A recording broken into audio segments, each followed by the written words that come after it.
Supply kan tubig sa Banwaan in Milaor nagbalik na sa pirang barangay. Naraot na suction pipe pigpapakarahay na. Uyaan report.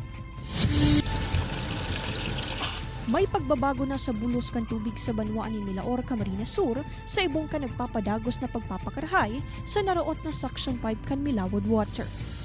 Katabong naraot si tubo, may tubig man pong naluwas, kaso mapundo, tapos medyo doros lang maluwas. O ngunyan, okay na mo. Ang dati kaya subuot ng malabong tubig, ngunyan medyo malinaw na. Alagad sigun sa OIC kan Milawod na si Larry Rentoria, igwa pananggad mga barangay na dai pa napapabulusan ng tubig. Marurumduman na huli sa kalumaan kan mga tubo, nagsabog na ini. Dalan nga ning para mientras na maputulan in supply ang 13 mga barangay na pigseserbisyuhan ninda.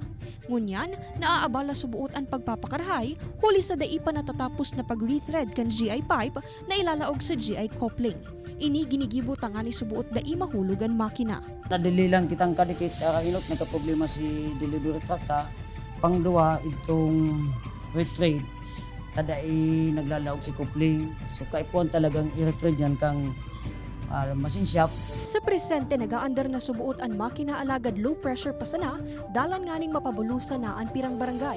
Alagad ang barangay Balagbag, Flor de Lis, San Roque, Lipot, Tarusanan, Alimbuyog, Mayo pa ning tubig, hastangon yan. Siguro mga 8 PM ng banggi baga igwa na kitang tubig. Piglalao man na dagos ng mapapakarahay ang supply kan tubig sa Banwaan, ngunya na banggi o sa aga. Ini si Charmo Hilas, Balitang Bicolandia.